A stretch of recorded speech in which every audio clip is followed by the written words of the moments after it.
Olá para você que está acompanhando as atualizações do portal Banda B. Está começando mais um Fique Sabendo do nosso portal. Hoje é quarta-feira, eu sou o Rodrigo Silva. E, bom, não é segredo para ninguém que o Brasil anda passando por um período bem turbulento há muito tempo. E não é apenas devido à Covid, né? Desemprego, dívidas, muitas pessoas estão estressadas, tristes, ansiosas. E com isso, toda essa tensão, muita gente acaba recorrendo à comida como uma forma de recompensa ou até conforto para aliviar as preocupações do dia a dia. Algumas pessoas fecham a boca, outras não comem quando não estão bem. Mas o que será que acontece com a gente nesses momentos de tristeza? Como evitar descontar na comida?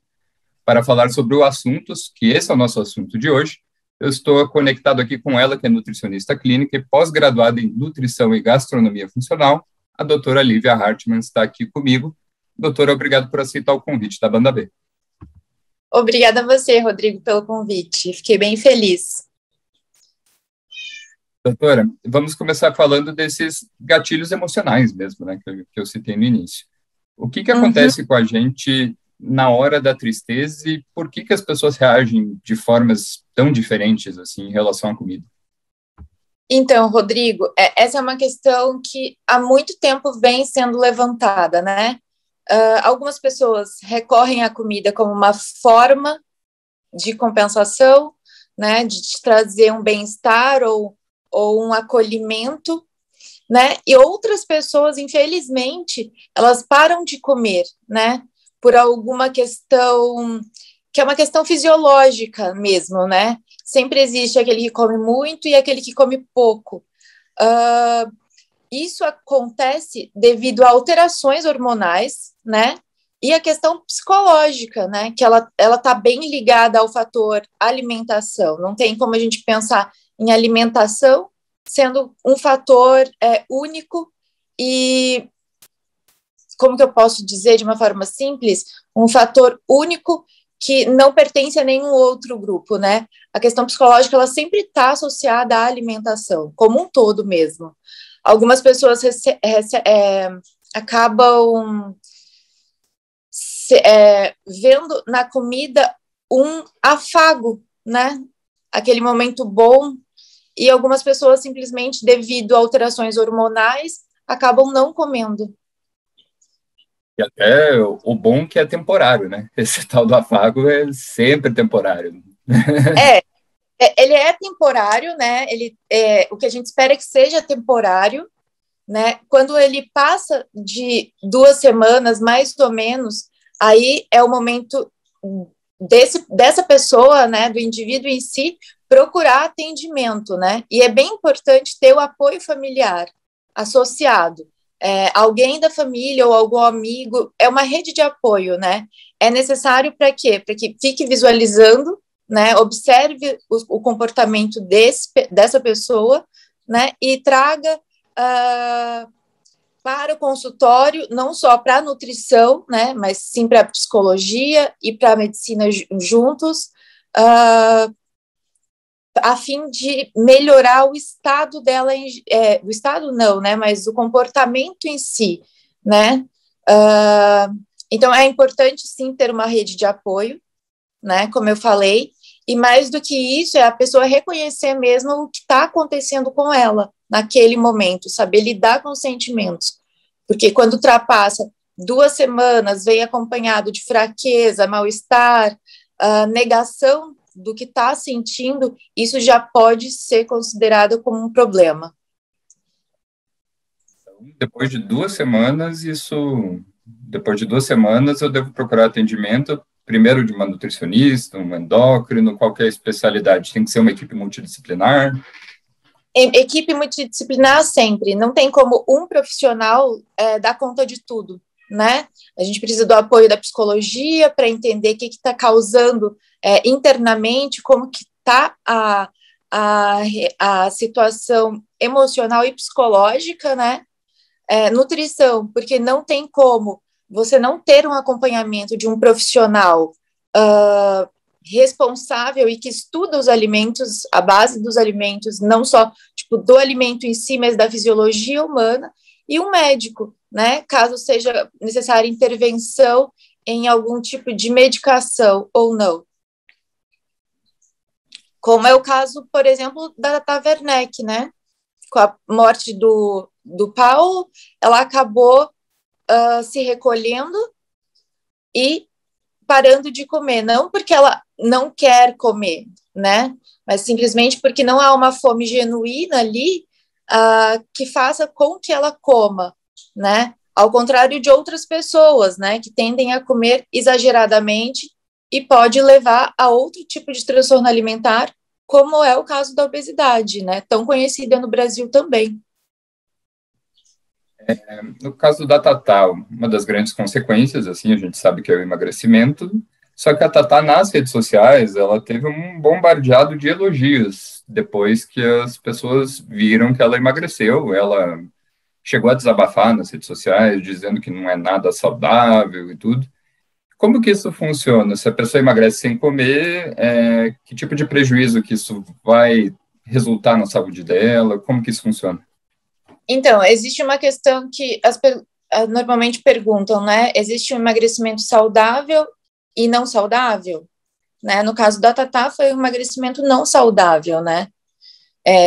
E esse ponto que você perguntou é muito importante, porque as pessoas acreditam que emagrecer é sinônimo de saúde, mas emagrecer só é sinônimo de saúde quando vem acompanhado, né, por um profissional da saúde qualificado, né, para fazer com que essa pessoa perca peso, e seja necessário. No caso da Tata Werneck, não era necessário, né? E as pessoas, elas têm essa mania de parabenizar quem emagrece como se você emagrecer, você ser magro, né, é sinônimo de riqueza, é sinônimo de saúde, é sinônimo de bem-estar, e não é assim, né? Infelizmente, a gente sabe que quando há emagrecimento tão rápido quanto da Tatá, tem fatores psicológicos muito associados, né? No caso dela, a depressão foi o fator, né? E esse ponto das pessoas parabenizarem pode acabar sendo um gatilho para quem já tem algum tipo de transtorno alimentar, tem uma tendência maior a transtorno alimentar, né? Porque isso pode virar uma anorexia ou bulimia nervosa, né? Que tem que ser acompanhado muito mais do que uma pessoa que só queira perder peso, né? Além de levar a deficiência de vitaminas e minerais e o aumento do cortisol, né? Que é o hormônio do estresse.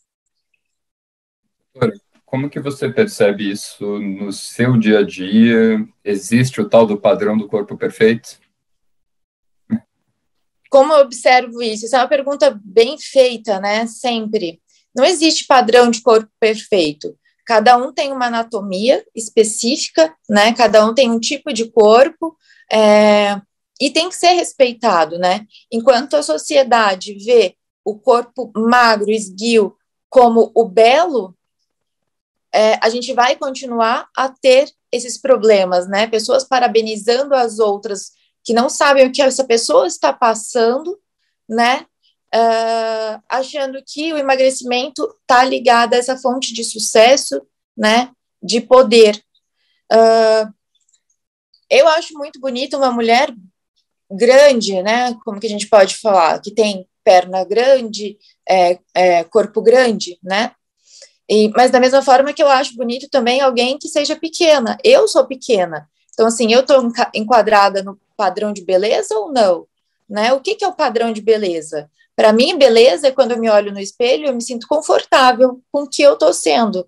Né? Isso é o que tem que ser o principal, né? O padrão de beleza para o ser humano. Né? Os outros não têm que vir influenciar quando você perde peso, falando, nossa, parabéns. Na verdade, ele está piorando a situação da pessoa que está sofrendo com isso, né? E querendo ou não, a gente vê muito a questão de transtorno alimentar no consultório, seja para o excesso ou pela falta mesmo, no caso da anorexia nervosa. A rede social não ajuda, né, doutora? As pessoas querem entrar na vida um dos outros, né? Uns dos Não, eu outros. acho Deus deu uma vida para cada ser humano, né? E às vezes a gente não consegue nem cuidar da nossa própria vida. E aí, de repente, vem alguém de fora e quer começar a cuidar da tua vida, né? Como foi o caso da Bruna Marquezine, né? Ela teve um término ali, uma relação bem conturbada com o Neymar. Ela emagreceu muito, ela explicou isso para as pessoas. E no caso da Bruna, foi o contrário da Tata Werneck, né? Porque as pessoas começaram a agredi-la nas redes sociais, né? Falando que ela estava muito magra, que ela tinha que comer, que isso não era saudável, mas ninguém sabe o que ela estava passando por trás, né? Da telinha, né? Porque no Instagram a gente coloca só o que a gente quer que o outro veja, né? Que é o bem-estar eu estou bem, eu estou viajando, né? E quando, na verdade, há um turbilhão de emoções dentro do peito que o outro não sabe, né? E esse ataque, ele é tão prejudicial quanto, como que eu posso dizer? Quanto qualquer ação que o outro venha tomar diante disso, né? Porque é o gatilho, né? Nossa, você não tá magra. Nossa, você tá horrível. Nossa, você tem que comer. É uma cobrança que a pessoa não precisa, né? Porque ela sabe o que ela tá passando. Tem uma questão familiar ali cuidando, igual foi no caso da Bruna, né? Todo mundo estava envolvido ali, da família, para conseguir trazer bem-estar para ela no momento de dor, né? E, infelizmente, ela acabou se afastando da alimentação mesmo, de uma forma inconsciente, para lidar com o sentimento. E, doutora, para a gente encerrar, em relação aos abalos emocionais, a senhora até menciona a importância do apoio de profissionais multidisciplinares e até familiar. Eu queria até que a senhora falasse um pouco mais sobre isso, como que isso deve ser, se eu encontro que eu tenho um problema, se eu acredito que minha alimentação mudou muito, conversar com alguém ajuda. Se eu conversar com alguém e equilibrar meu emocional, as chances de me alimentar melhor são maiores? Como que isso funciona? Sim, ajuda, né? Porque existe uma frase antiga, né? Que falar é libertador, né? Falar alivia a alma. Quando você tem uma rede de apoio por trás, as coisas se tornam muito mais fáceis, né? Alguém pode te ajudar, te acompanhar dia após dia, né? Para verificar como que está sendo essa alteração do comportamento alimentar. Os profissionais da saúde, como eu disse, nenhum é capaz de cuidar de um indivíduo isoladamente. Quando você tem em alguém, em quem confiar, o tratamento ele funciona muito mais, né? Você sente segurança, você sente que você não está ali abandonada e jogada, né? Como se você fosse descartável, né? Você tá. Essa sensação que para muitos da comida acolhe, né? O falar também acolhe. Você saber que você pode contar com alguém, que vai ter alguém ali do teu lado quando perceber que as coisas não estão legais, né? Por exemplo, o próprio caso da Tata Werneck mesmo, né? O marido dela, não lembro agora o nome, ele em todos os momentos ele estava ali percebendo, ajudando, tentando fazê-la comer, né? Motivando isso. Não numa forma de cobrança, você tem que comer, mas ajudando um pouquinho a cada dia para que ela conseguisse sair do buraco onde ela, infelizmente, entrou, né, devido à perda de um grande amigo. Então, sim, a equipe tem que se sentir confortável de falar com alguém sem ser julgado, né? Doutora, eu queria te agradecer por essa entrevista. Muito obrigado. Eu que agradeço, Rodrigo, muitíssimo. Fiquei bem feliz. E para assistir a essas e outras entrevistas do Fique Sabendo do portal Banda B, você pode acessar as matérias do projeto no bandab.com.br/notícias/categoria/Fique Sabendo. Além das matérias escritas, vídeos como esse daqui, com a doutora Lívia, estão no YouTube da Rádio Banda B, e em cada matéria o vídeo também estará lá anexado. Obrigado novamente e até sexta-feira, pessoal. Tchau.